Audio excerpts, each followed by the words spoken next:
bawat paglipas ng araw, hatid ng pagtibok ng magkaminsan ay sumisira sa magandang pangarap. Ano man ang iyong pagkatao, noon at ngayon, huwag kang padadala sa mga pangyayari, sapagkat sa bawat balaki ng likha, kasama ka, kaibigan. Araw-araw, Lunes hanggang Biyernes.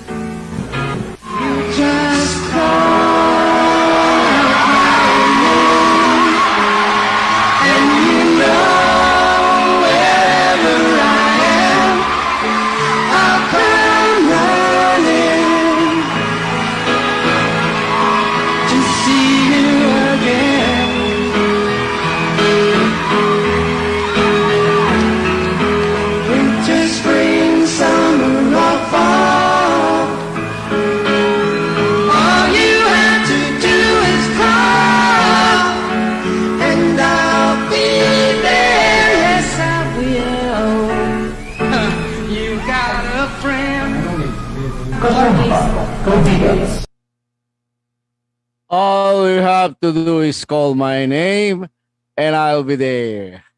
Magandang araw, Pilipinas. Good day, world. At ito pa rin po inyong kaibigan, ang bulagcaster ng bayan. Kasama po natin si Abby Garcia San Pascual, ating po naman technical assistant. Technical advisor po natin, si Adrian De Los Reyes. Magandang araw po kay EFI Chief Sir Elmer Francisco. Magandang araw po sa lahat-lahat ng ating mga kasama. Lalo na po yung sinundan natin palatuntunan.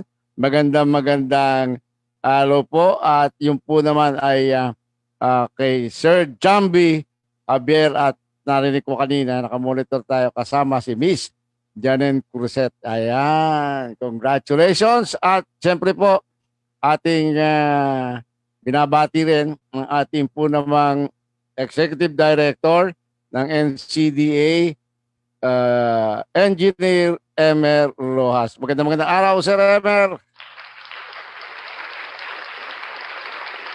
Ang ating po namang focal person ng MMDA Persons with Disability Affairs Office, Sir Don Pradejas, Errol Barba ng MRRD NECC, Rizal Morales, kasama natin sa Metro Manila Accessibility Task Force, at siyempre po, lahat-lahat po ng ating mga kaibigan sa buong Pilipinas. Magandang araw po sa inyong lahat. Ang programa pong kasama mga kaibigan, alam niyo naman po yan, di ba? Ito po ang programa ng Sundalo May Kay para sa bayan. Ito rin po ang programa na nagbibigay impormasyon sa 14 na batang sektor na nakapaloob sa National Anti-Poverty Commission, ang NAPSI. Ang NAPSI po ay ang programa ng ating Pangulong Rodrigo Roa Duterte upang itaas ang antas ng pamumuhay, siyempre po ng ating pamayanan. At binabati natin, naalala ko, Wounded Soldiers Agriculture Cooperative sa pamumuno po ni Chairman, First Lieutenant Jerome J. Hakuba, Philippine Army. Okay. Tawag ko na. At makakasama po natin ngayon ang ating po namang kaibigan sa kooperatiba. Tuwing araw po yan ng Biyernes, sa katauhan po ni Mr. Victorino Sahonia Atarasio, na talaga naman pong napakamaalam sa pagmamaneho. Ayan, jeepney kasi, jeepney station. Kaya pagmamaneho ng kooperatiba. Okay? Magandang araw, Sir Vic Atanasio. Magandang araw. Okay. Ayan. Okay. Okay, tayo ngayon ay tatalakay araw ng Biyernes, kaibigan sa kooperatiba. Maganda siguro bigyan mo ng ideya ang ating mga tagapakinig at tagapanood kung ano lalamanin ng ating palatuntunan para abangan nila ngayong araw na ito. Okay. Sir Vic? Magandang hapon sa inyong sa mga tagapakinig natin. Ang paksa natin ngayon ay ang kahalagahan ng isang kooperatiba, sino-sino ang nangangasiwa o namumuno sa kooperatiba, at paano ang Mahina. mga pondo o kapital at saan nanggagaling ang mga kapital para makapagpapatakbo ng isang kooperatiba. Yan ang ating paksa, Karomel. Okay, ayan po naman at ang papaksain natin. Siguro arangkadahin mo na, Sir Vic. Ang kooperatiba, isang samahan ng mga Pilipino, ang edad ay 18 pataas, na ang layon ay pangkabuhayan, panglipunan, Humina. pagpapaunlad. Kaya bilang isang kasapi na isang kooperatiba, marami tayong mga pribilehiyo o benepisyo kapag tayo ay sumapi sa isang kooperatiba. Lalo na sa mga komunidad kung saan ang isang kooperatiba ay kinakailangan. Isang halimbawa ng benepisyo ay pwede tayo mag-impok o mag-savings deposit sa kooperatiba, makilahok sa mga affairs ng co-op at tangkilikin ang serbisyo at produkto ng isang kooperatiba. Kung credit union o credit cooperative, pwede tayo mag-loan. Kung transport, pwede tayo makapag-participate sa pamamagitan ng pag-operate ng isang sasakyan. Yung ang mga naisip ko na kooperatiba na benepisyo. Okay. Ayan. At ang atin namang tatalakayin ngayon, siyempre tutubukan natin. Gusto ko talagang maging matagumpay ang programa ng ating Pangulong Rodrigo Roa Duterte, lalong-lalo na ng buong pamahalaan natin tungkol dito sa ating transportasyon, yung pag-modernisasyon ng ating po namang sektor ng transportasyon. Wala. Okay. Ayan. Babalik yan. Okay. Diyan na. Okay. Tawagan po natin. Okay. Bali nawala ka sa no, ang aking ang aking sinasabi, Sir Vic, yung tungkol dito sa ang tututukan natin ngayon ay yung makabuo, no, at mabigyan natin ng impormasyon ang ating mga tagapakinig tungkol dito sa cooperative, transport cooperative, na ito ngayon ang talagang gustong umiral ng mismong ating pamahalaan at ng ating Pangulong Rodrigo Roa Duterte, no? At kaya tututukan natin ngayon, papaabot natin ang mga impormasyon paano natin maorganisa ang isang transport cooperative, kasama Vic. Okay. Yes. Sir Vic? Mukhang mahina yung ano mo. Pwede bang i-adjust mo yung volume mo? Pwede i-adjust yung volume or okay na yan? Todo na? Parang ang hina. Pati yung sa mic mo siguro, yung sa iyong earphone. Okay? Ayan. Ayan. Mahina eh. Siguro baka malayo ka doon sa mouthpiece. Pwedeng lapit-lapit ng konti at tutok. Ayan. Okay na. Yan, malakas yan. Okay?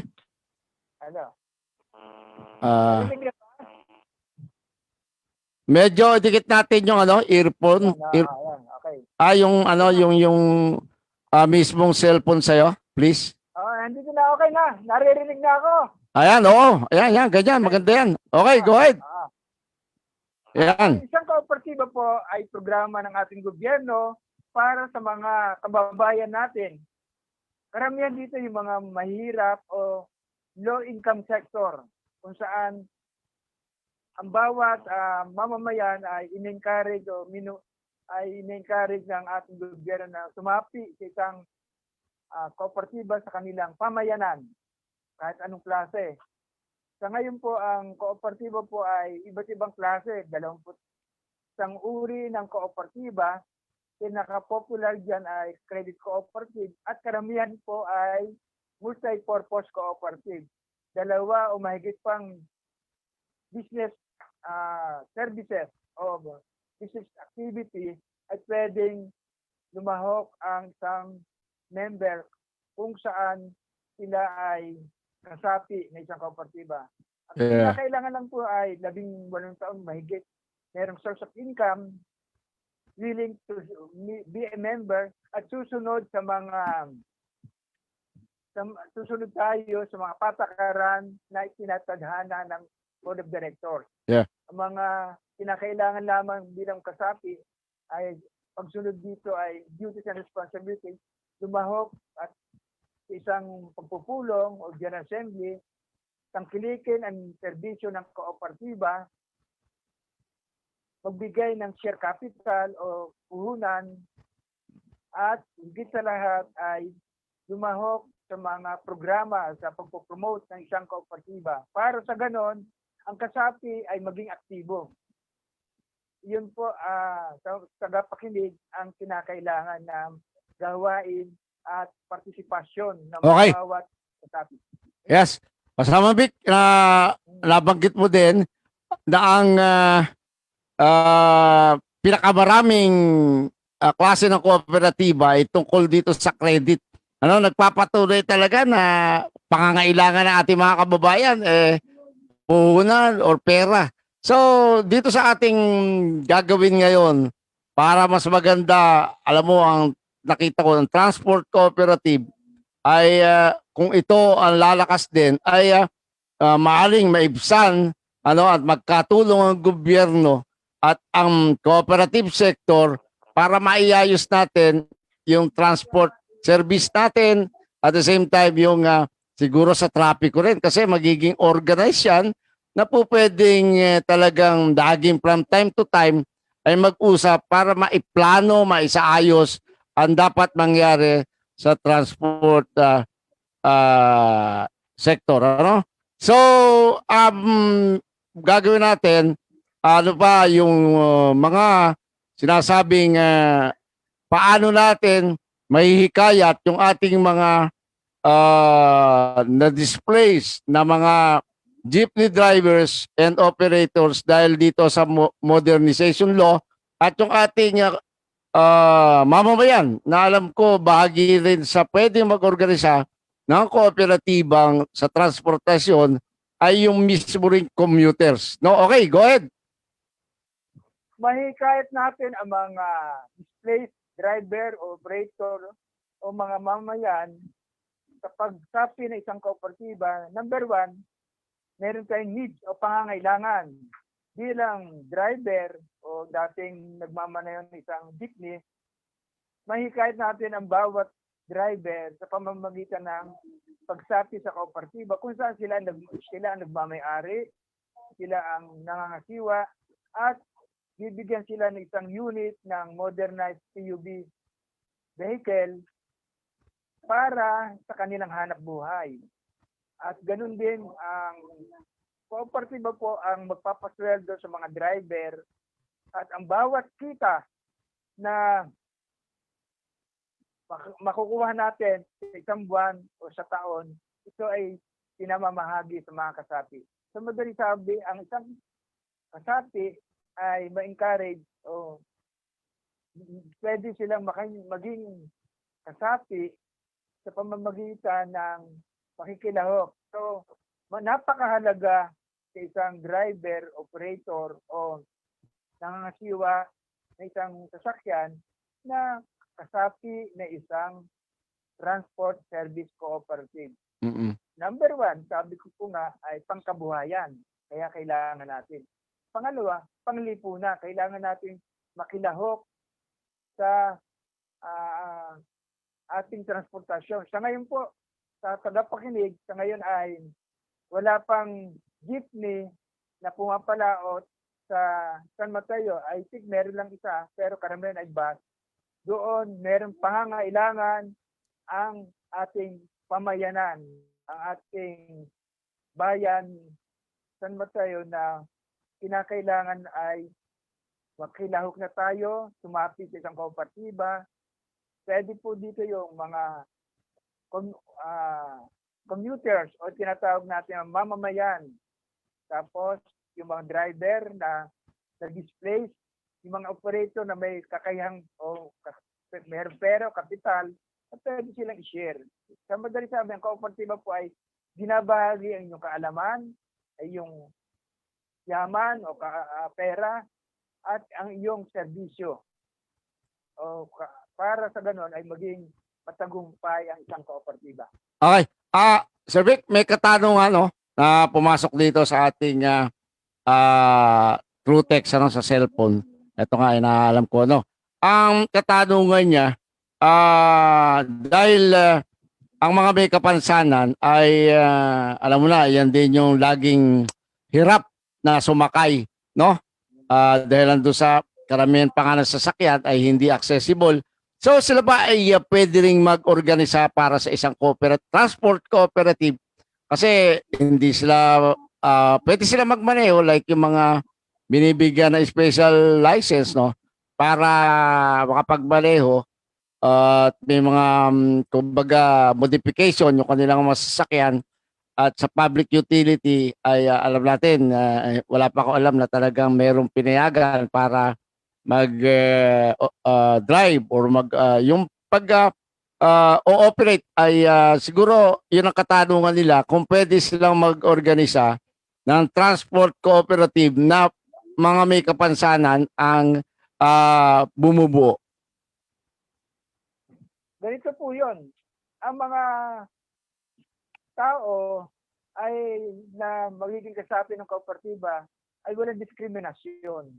Ibig sabihin, kahit po may kapansanan ng PWD, at importante may kakayahan, willingness to be a member, at gustong makilahok o mayroong common body membership, so pwede. In other words, yung may mga kapansanan at pwede maging kasapi ng isang transport service cooperative, provided may common bond sila at willingness na mag-share ng kapital na tinatadhana ng ating bylaws. At kung merong kakayahan at kaalaman sa kooperatiba, pwede po silang maging kasapi. Okay. At siyempre, ang mga PWD o may kapansanan ay magkakaroon din ng sasakyan sa kanilang kagustuhan at lalabas na sila ay magiging operator. Tandaan natin yung sasakyan. Okay, go ahead. Yung sasakyan ay accessible. Lahat ng mga may kapansanan pwedeng makasakay na mas makabubuti sa mga mananakay. Kasama na dyan ang mga may kapansanan. Okay. Kaya natin, Sir Vic, kaya natin na itanong yan dahil doon sa meron ngayon na mga modernized jeepney na talagang accessible. Na yan nga, yung isa ay kumbaga sineshare natin dahil natutuwa tayo na produkto ng Francisco Motors, Kaya siguro nakita rin nila yon sa pagsishare natin sa Facebook na itong isang jeepney na ipiniture sa Facebook page ay talagang friendly. Ang sakayan nito ay sa likuran at talagang pwedeng maipasok yung wheelchair, kumbaga hindi na bababa yung sa nangyayari ngayon, lalo yung mga dating jeepney, sasakay muna yung tutulungan yung mga may kapansanan kung may kakayahan, tapos isusunod yung wheelchair na talaga ang laki ng espasyo na kinakain dun sa pampaserong jeepney. Ito sa tingin ko, kumbaga yung uupuan ay iisa na at saka yung wheelchair na ating PWD na pasero na kaya ito po kitang-kita na hindi po ito nga po makakabawas doon sa magiging kita ng jeepney drivers sapagkat pati na operator sapagkat yung espasyo ay parang hindi naman kumbaga hindi nabawasan kung ilan yung passenger capacity at kaya natin ito nililinaw ay upang ang ating mga kababayan, lalo na yung mga jeepney drivers, ay kung may makikita kayo, pag kayo po ay jeepney, yung inyong jeepney ginagamit, ay modernized na at accessible, eh siguraduhin natin sa mga driver na pag may nakitang mga PWDs sa kalsada na pumapara, isakay natin. Iayos lang natin po ang pagkakapark. Di ba, Sir Vic? Oo, Caromel. Tandaan natin yung modernized jeepney ngayon na standard na approved ng gobyerno ay ang sakayan niya ay sa side, hindi na sa likuran. Pero yung Para din bus. Oo. yeah, but yung siguro doon sa nag-design ng modernized jeepney na ito na umayon sa accessibility law at tumalima ay nakita niya na yung sa side safe yun. Sumunod naman doon sa gusto ng gobyerno na sa side na yung sakayan, but ito parang niligyan din ng exit entrance, no, sa likod ng sasakyan. Pero ang dating nito naka-cover, kumbaga hindi siya bukas. Bubuksan lang pagka may sasakay na persons with disability. Kaya napakaganda. At alam mo, kaya ko binibigyan ng diin yan, Sir Vic, dahil transport cooperative na sana nga talagang mas marami ang ma-involve dito para alam natin pagka-kooperatiba, organized, na po pwedeng laging nakakausap ng ating gobyerno at nakakausap ng mga mananakay upang kung ano man yung dapat na ibigay na serbisyo sa ating mga mananakay pangkalahatan, hindi lang ng PWD, ay may laging napapansin kung ano yung mga concern ng commuter sector na bahagi ng transport cooperative. Di ba, Sir Vic? Tama ka. So, ang mananakay po ang primary concern ng gobyerno. Kaya maganda ang dapat na vehicle o yung PUV. Actually, ang hinahanap ng mga Pilipino ay ang Filipino jeepney o Pinoy jeepney. Para ba yung dating Saraw o Francisco? sa ngayon, ang Saro kasi, kung hahanapin, wala pa ako nakikita ganun eh. at na ano, Nakikita akong mga pumapalaot sa karsada, Manila, sa dito yung Metro Comet. Jeep siya, premium jeep. Eh pag tinignan mo, parang hindi naman jeep, parang minibus. Ang Okay. gusto ng mga Pilipino. pero yung design, jeep siya. yung design ng Jeep. yung design na lalabas ng produkto ng isang kumpanya ay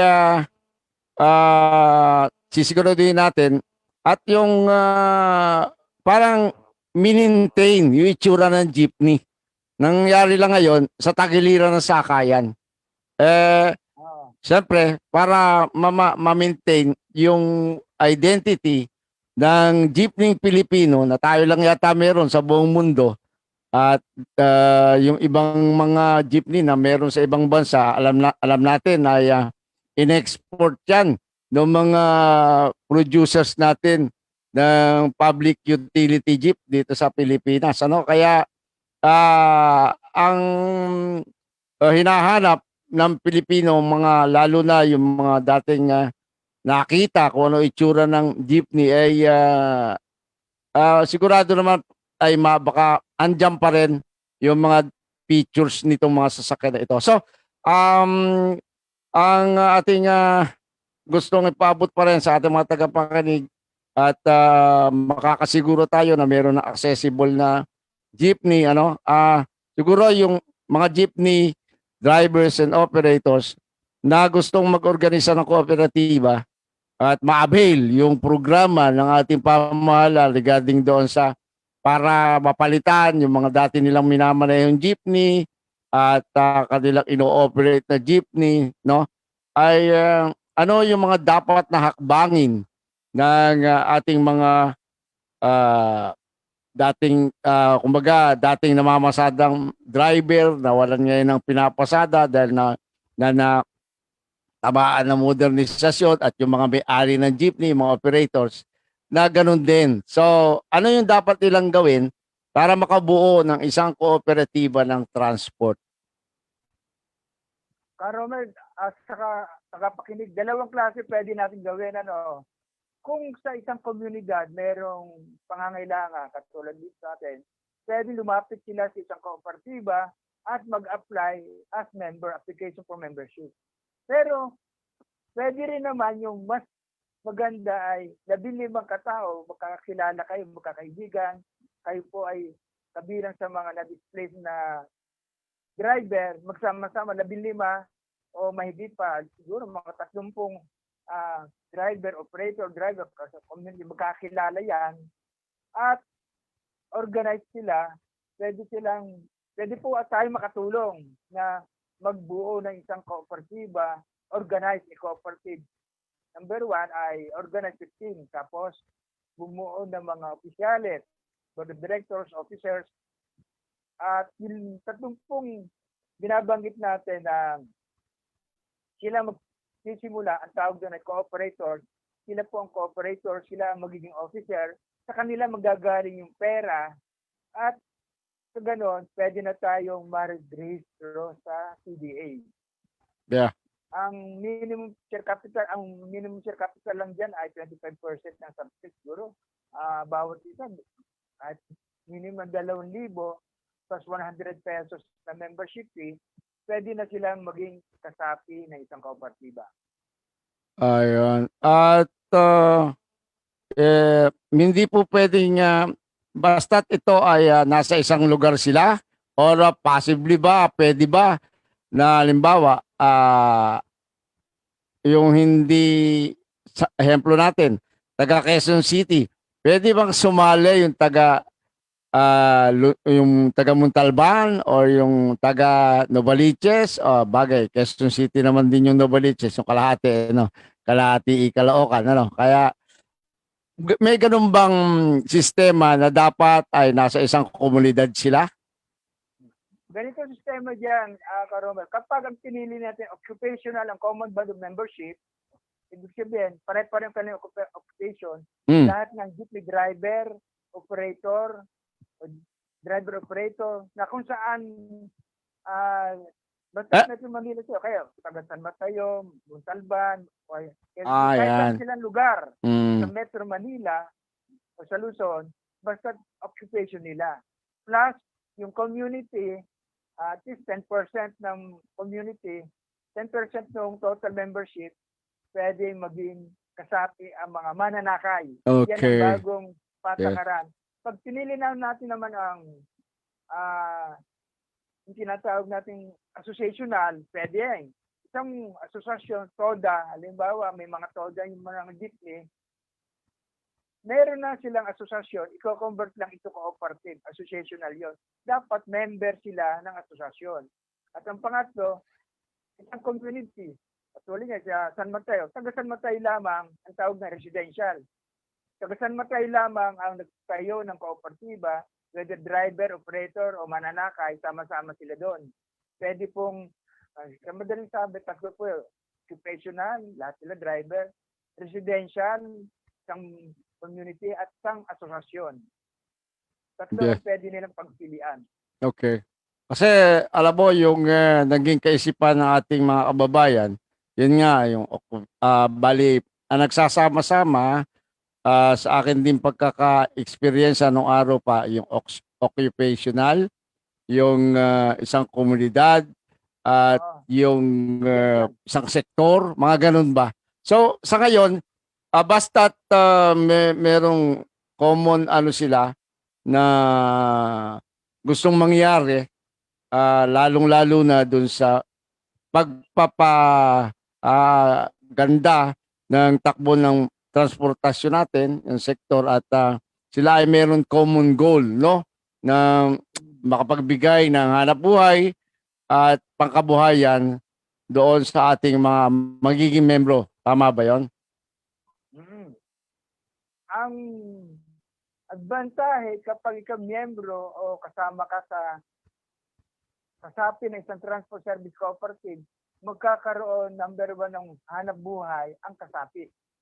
Pwede sila magkaroon ng salary, mag-own o magmay-ari ng sasakyan, or pwede silang mag-share cap, mag-invoke o mag-investment. Pwede rin iba, yung mga nakakaya mag-invest sa isang kooperatiba.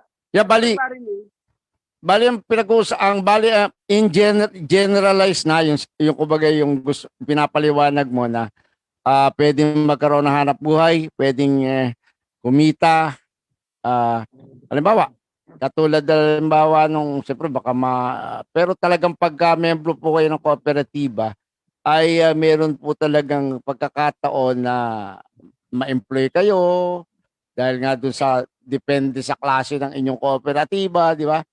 At kung halimbawa naman malaking service cooperative, ay po pwedeng ma-employ sila. Pero dito sa sa transport cooperative, nililinaw lang natin. So halimbawa, baka yun, halimbawa, 15 sila na naging cooperator original. Pwedeng yung 15 na ito, kung hindi man sila driver, commuter sila or operator, may kakayahan sila na maging kumbaga yung staff para maging yung pang-araw-araw na gawain ng cooperative, yung kooperatiba na to ay maisagawa nila. pwede silang makaisagawa yon. Yung mga original members ay magiging officer. Kapag naging officer ang mga yan, yung mga kaalaman nila, pwede nila ibahagi. Kahit ikaw mananakay ka, o driver, operator. Kasi po, for information ng nakikinig natin, meron pa yung tayong mga training sa OTC, training sa CDA. Okay, ayan. Talaga naman, medyo ang signal talaga po ay medyo lagging. Alam nyo na. Kaya ginagawa po natin ang paraan yan para meron po tayong... Okay, go ahead. Ay bibigyan ng training o pagsasanay ang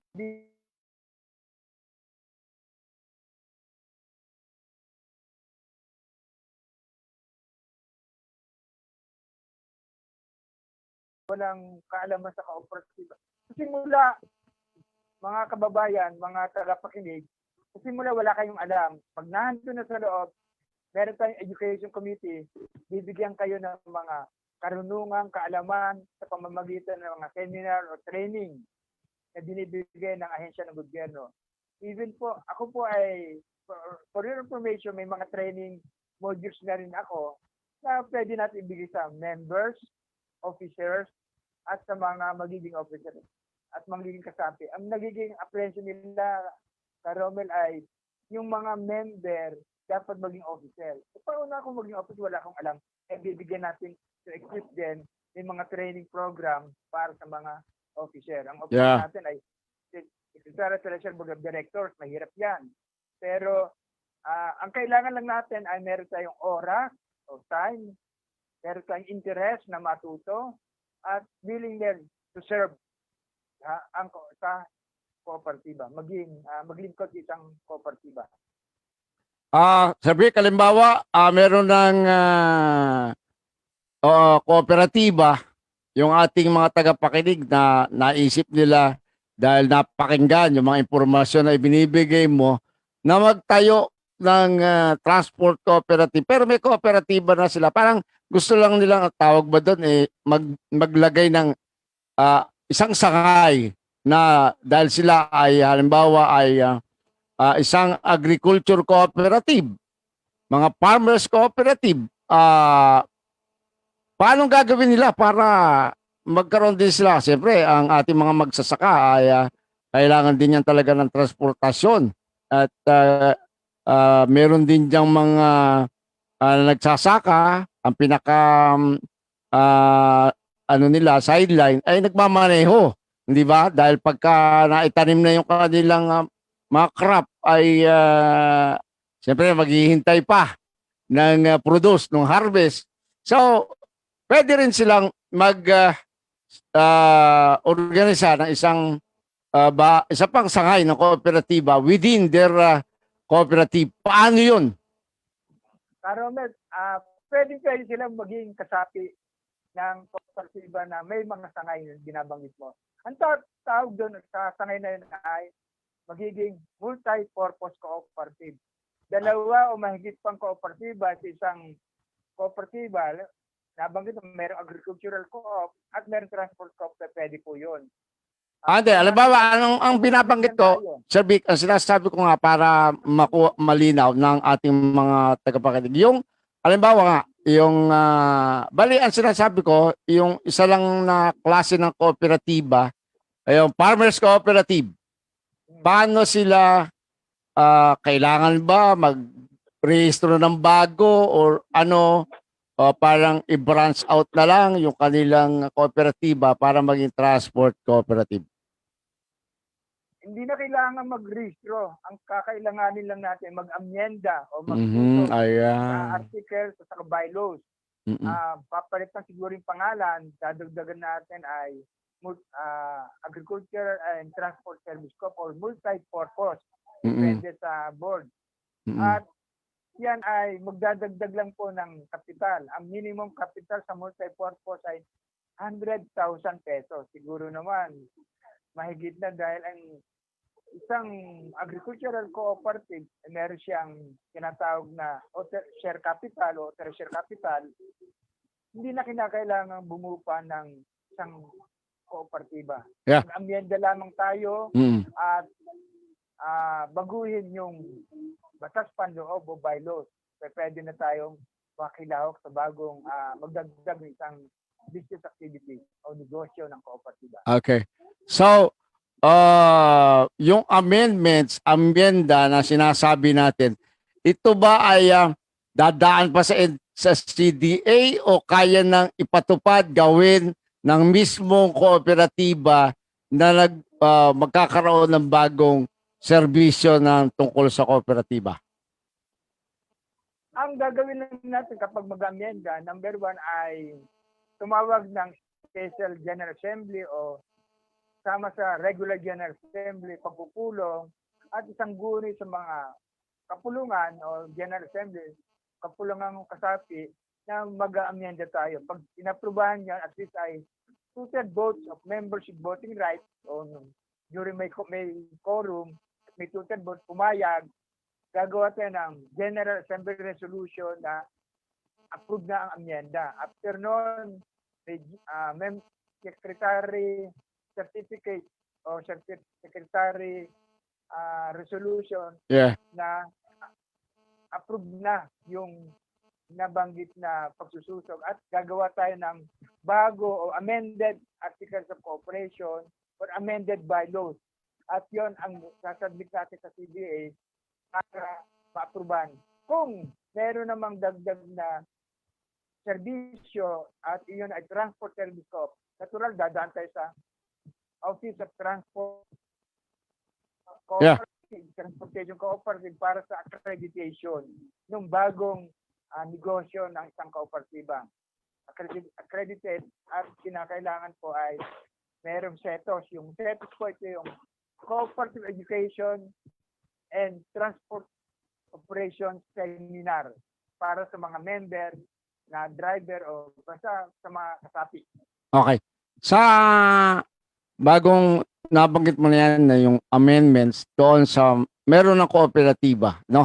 Halimbawa naman yung gustong magmembro o kumbaga yung gustong magbuo nito at sila ay bahagi ng iba't ibang kooperatiba. Kasi maraming ganoon, di ba, Sir Vic, yung hindi lang isang kooperatiba yung kanilang kinasapian dahil nga doon sa pangangailangan. Halimbawa, gusto nila magkaroon ng puhunan, dagdag puhunan.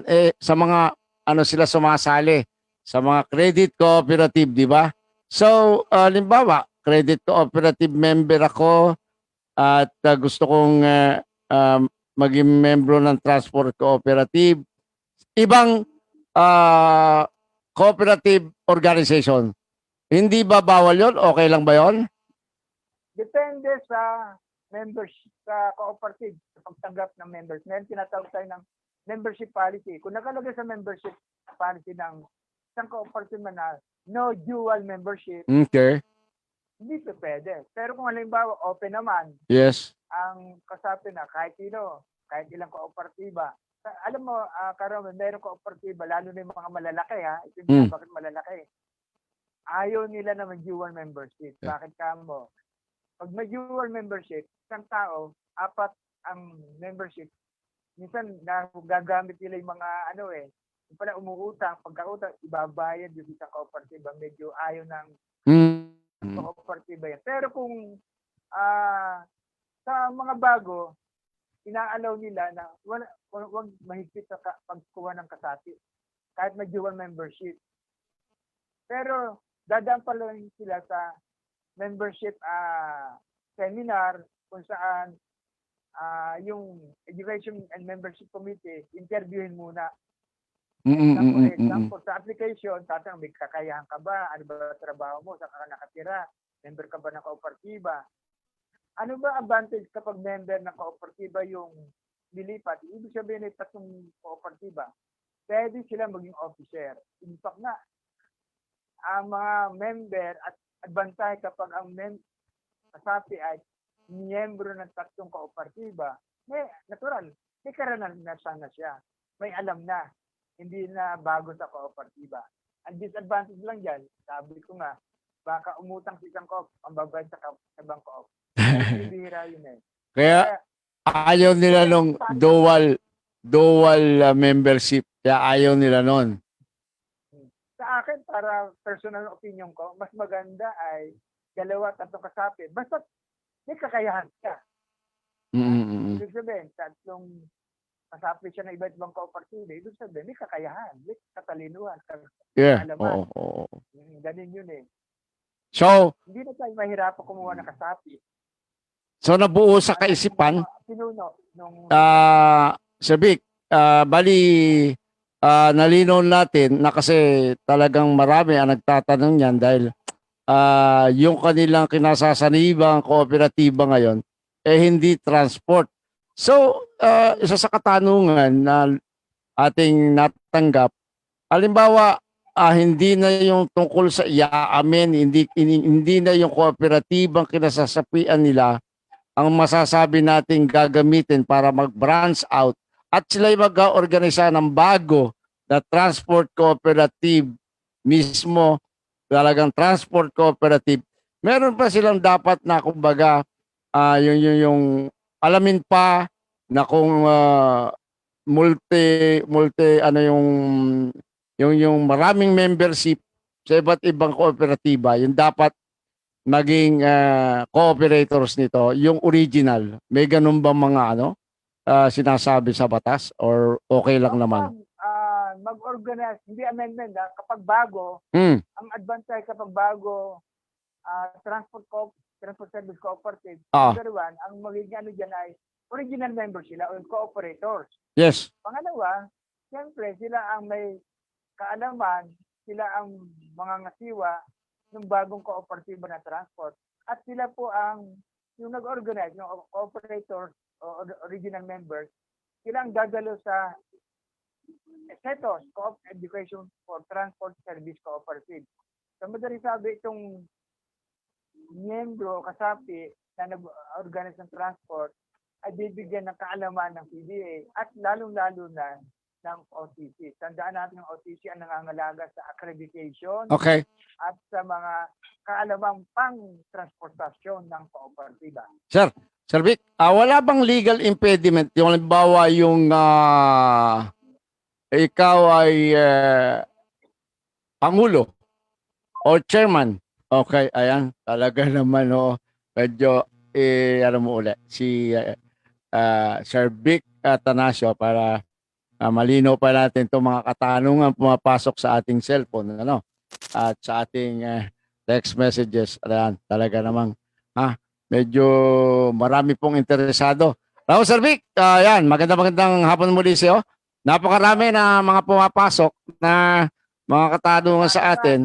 Kumukulo ang ating cellphone. Okay, sige, go ahead. Wala naman legal impediment. Basta ayon sa RA 9520, Ang mga kasapi na willing to serve at gusto maging pinuno o leadership, dadalo lamang ng mga training program for leadership, cooperative leadership. Hindi, ang tanong nung pumasok, kaya tinanong ko sa iyo, yung tungkol doon sa mamumuno. Halimbawa, pangulo na rin siya ng isang kooperatiba. Pwede bang mamuno rin siya doon sa bagong i-organize na kooperatiba? Halimbawa, sabihin natin, galing siya sa multipurpose cooperative. Tapos, ang nakuha niya mga membro, iba't ibang cooperative members din ng ibang cooperative, no? Meron bang legal ano yon para wala? Walang legal impediment yun. Okay. Kahit siya tinuno ng isang kooperatiba, Mm.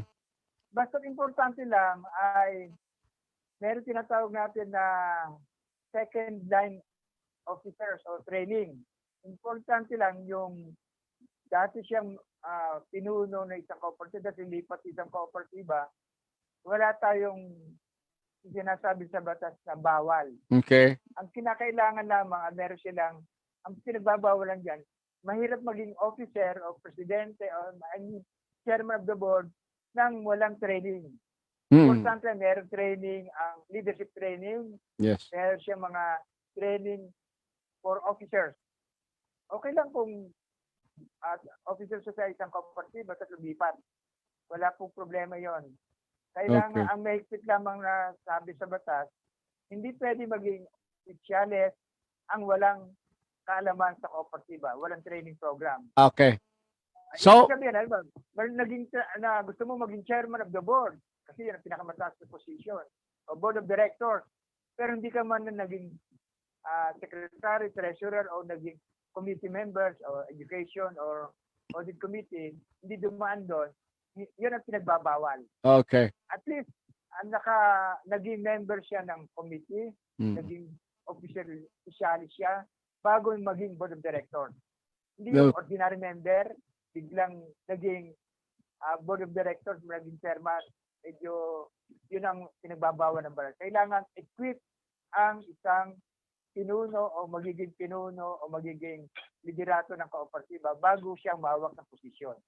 Mas Okay. maganda kung maraming posisyon o maraming kaalaman. Okay. Isa ng mga katanungan ay tungkol dito sa meron ba daw anong magandang balita dahil alam na ikaw ay talagang dating taga-CDA at hanggang ngayon siyempre marami ka pang kakilala doon. Ano yung magandang balita regarding dito sa programa ng ating pamahalaan sa modernization ng transportasyon? Ano yung magandang balita na pwede na lang, halimbawa, kung ano gagawin nila para maka-organize? Kasi ang magandang balita nito ay ang programa natin ng PUB Modernization Program ay merong allotment na subsidy. Sinababanggit natin, Caromel. Okay. May subsidy po ang government. Meron po subsidy. Pero meron din ang co-op ng equity. Tapos, dalawang ahensya ng gobyerno nag-offer for DFI, Land Bank of the Philippines at ang Developed Bank of the Philippines. At yan ay pagkakaloob sa Transport Service Cooperative na accredited ng OTC, meron ng linya at babayaran for 7 years. I think 6% per annum at subsidized ng gobyerno. Kaya yung naririnig natin sa mga samahan ng mga transportation, yung example lang pasang-basta sa kagpidat na anti-poor daw itong PUP.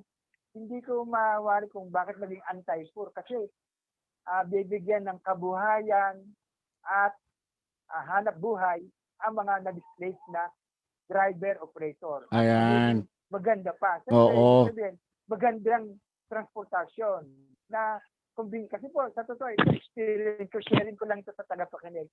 Sumasakay po ako sa jeep, di 10, 10. Diba gagawin? 11. 11, 12. Ito maganda ang balita. Yan. Kaya nga no? Maganda pagka kooperatiba na yan, mismo yung kooperatiba, yung organisasyon, ang magpupulis ng kanilang hanay na alisin. Kumbaga, pag hindi ka membro ng cooperative, ay hindi ka dapat magmaneho dun sa inyong mga units na naibigay sa inyo ng, kumbaga, natulungan na kayo ng pamahalaan, no, para, kasi karamihan ng ganyan ay baka pagsamantalahan lalo yung ating mga mananakay, di ba? Kaya dapat ay kaya pabor na pabor ako sa may kooperatiba, Sir Vic, kasi nga doon sa pag may kooperatiba, grupo, madaling kumbaga idisiplina, ha? I-report lang sa kooperatiba kung saan na halimbawa, biyahing sabihin natin, biyahing Marikina, Katipunan, maiksing biyahe. Malalaman natin doon at pwedeng mas madaling ilapit sa ating mga kinauukulan kung merong grupo, may kooperatiba na sasabihin but overcharging, no? O nag-cutting trip, no? Yung bang malaking bagay, maraming ma-address na problema ng mga mananakay. Kung isang organisadong ang mamamahala sa transportasyon, lalong-lalo na sa transport cooperative. Siyempre dyan merong magbabantay. Halimbawa sa board, di ba, Sir Vic?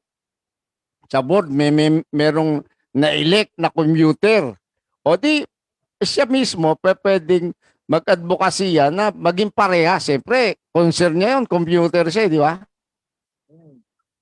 Sang-ayon ako sa sinasabi mo, Caromel. Dahil sinasang-ayunan ko dahil yung mga problema natin sa aksidente, mabilisang pagtakbo ng sasakyan, walang pakundang kaya nagkaka-aksidente. Dito, kapag ikaw kasapi ka ng kooperatiba, kamay-ari ka ng kooperatiba, yung sasakyan mo, ikaw may-ari, di ba? Kapag ikaw may-ari ng property, iingatan mo, mamahalin mo. Yes. Kaya din po ang kooperatiba. Okay. Kaya yung cutting trees, hindi na po. Dahil ang naging problema natin sa transportation, cutting trees, aksidente, yung mga sasakyan kung saan na lang ginagarahe, minsan hindi sinecheck. Dito po sa kooperatiba, bago lumarga isang sasakyan, check yan. Ang magmamaneho ay kamay-ari.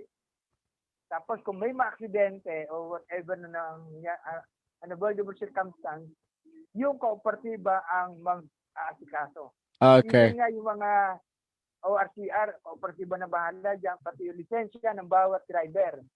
Kooperatiba ang magre-renew as income din. In other words, income ng kooperatiba, may salarta ang driver at ang operator po ay mayroon tinatawag natin profit sharing. Okay, Sir Vic, isama up lang natin. Ano ba yung dapat gawin dahil sa napakinggan nilang impormasyon galing sa ating palatuntunan kasama kaibigan, ano yung, to sum it up, ano yung initial na dapat nilang gawin para makabuo ng isang kooperatiba? Meron na lang tayong mahigit sa 4 na minuto. Go ahead. Ang una natin gagawin, get organized, mga kababayan. At least 16 person o mahigit pa.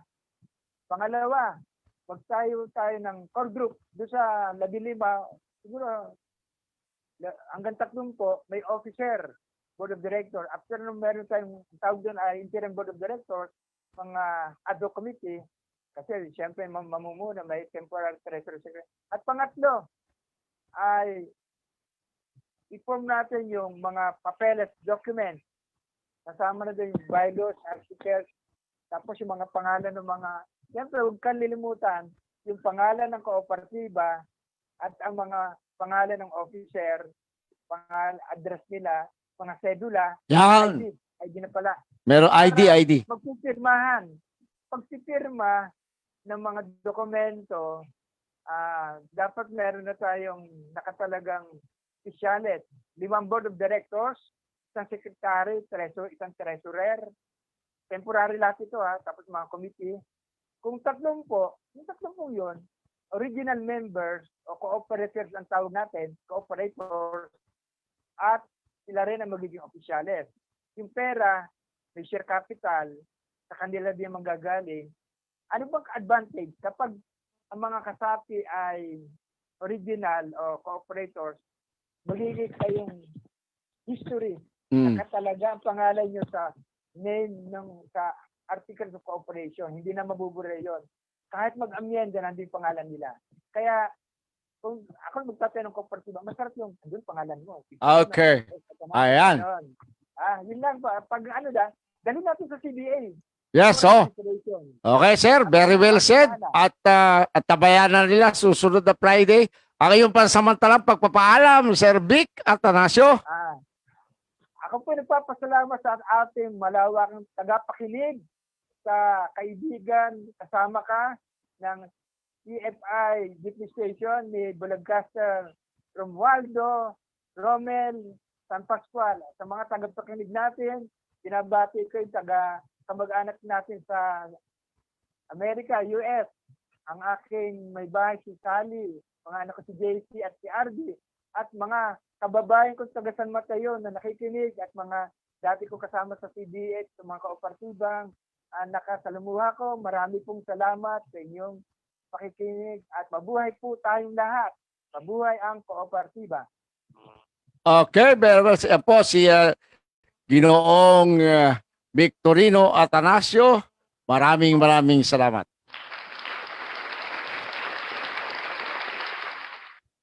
Okay.